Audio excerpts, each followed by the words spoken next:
It is the Flow Friday Sports Show on Flow FM, and it's time to take a look at North Central netball with just one round left to play of the minor rounds.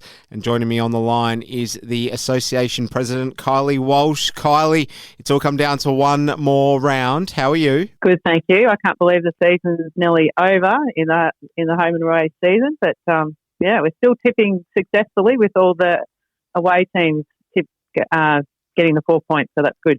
Yeah, well, it feels like just the other day when you gave the sneaky little no-look elbow without the umpire watching to old Jenna Allen, and here we are now taking a look at round 18, but we love it nonetheless. It's been a great addition, the marquee edition of the Flow Friday Winter Sports Show to have you with us, Kylie. Round 18 is upon us, and it's great that we're finally here, but we'll take a look at round 17 before we get into any of that. And we had a massive game to kick us off between Sea Lake Nandali and Donald. And I did call that Donald might just get the better of Sea Lake Nandali, but at least the home side were pretty competitive here, Kylie. Yeah, they really were. Tigers certainly carried themselves with confidence. They've been doing that for the last few weeks, which is great. And there was no easy game for the Royal Blues.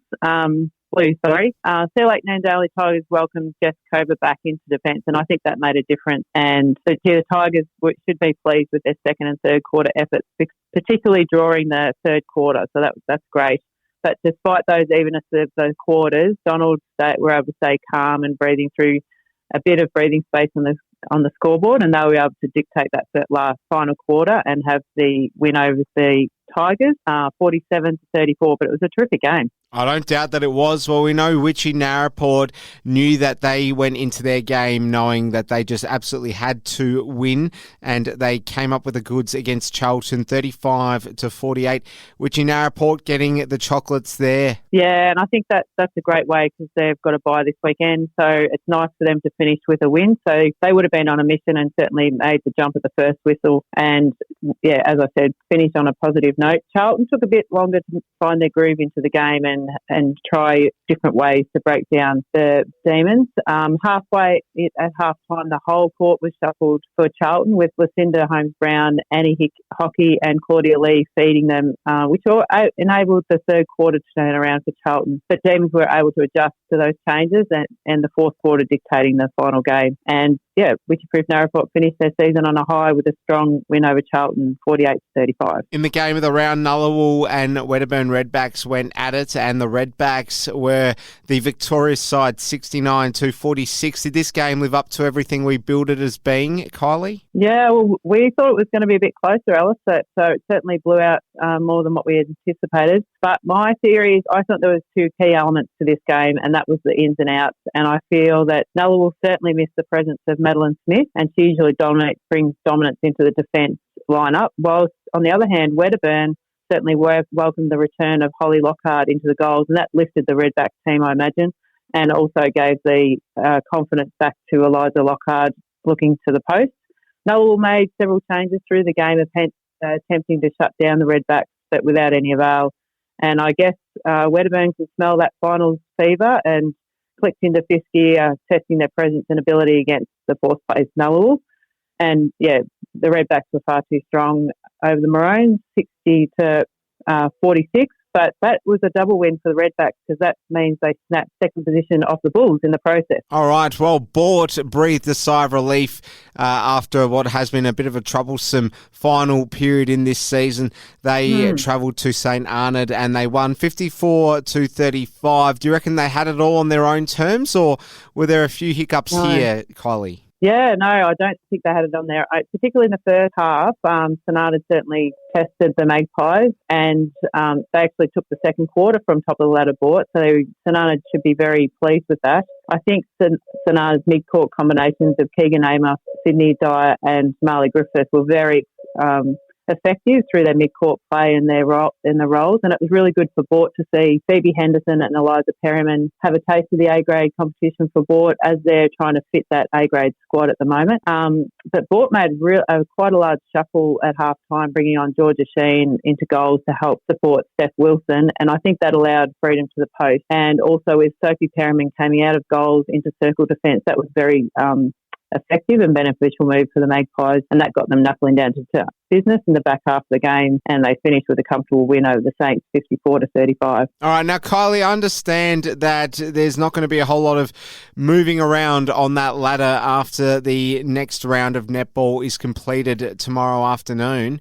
But in any case, is this a sort of danger period whereby we might get a few clubs wanting to blood some younger players or some reserve players, or do you think everyone's just going to go into this round knowing that they can't afford any of that and it has to be a case of sustaining the best form possible going into finals? I think some clubs could possibly take the opportunity of some games to do any last-minute qualifications that they need to on the final game. But it's also a good test for some of the sides just to have that good structure and four-quarter game into going into the final series, especially those that have the first semi-final off. So, I don't think you'd slack off in any sense going into finals, but it's a good test to tidy up the last bit for the round. All right, well, we've got to start by taking a look at the marquee fixture in round 18, and that's Borte hosting Nullawal. Now, Nullawal, they will have surely a lot of reasons to get fired up after losing last time out. Borte, we know they've got their fragilities, so we might get a pretty close one here, I reckon, Kylie. Yeah, I agree, Alice. I think this will certainly be match of the round for the final round, and it's going to be a great test for Borte leading into the final series, just to finally get that mid-court combinations underway, and I think they've probably got an in that will be quite important to this game. Nullawal, as you said, we'll be looking for a solid four quarters this Saturday, and hopefully they've possibly got Madeline back, so that might make an impact into their game. But I think Borte will be too strong for Nullawal in a very, very close contest. St. Arnaud, sorry to cut you off there, Kylie. St. Arnaud, they travel to play Birchip Watcham. You'd fancy the home side here, would you not? Absolutely, yeah. I think it'll be a tough game physically and fast, but I think Birchip Watcham will be far too strong, and they'll want to finish on a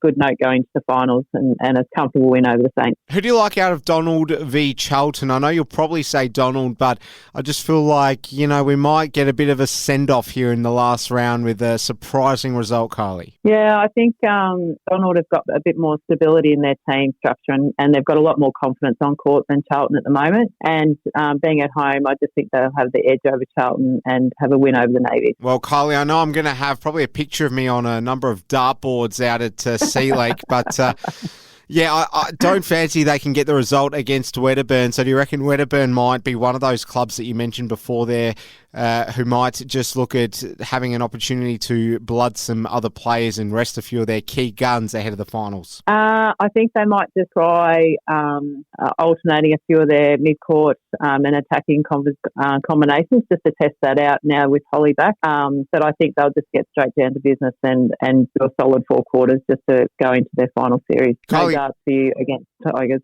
Sorry to cut you off there, Kylie. Finish that sentence. No, you're fine. You can cut it out. Kylie Walsh, the Association President of North Central Netball, really appreciate your time. We'll do it all again next week as we count down towards finals. A pleasure having you on as always, Kylie. Take it easy and enjoy the netball. Thank you, Alice. Good luck to everyone for their final round.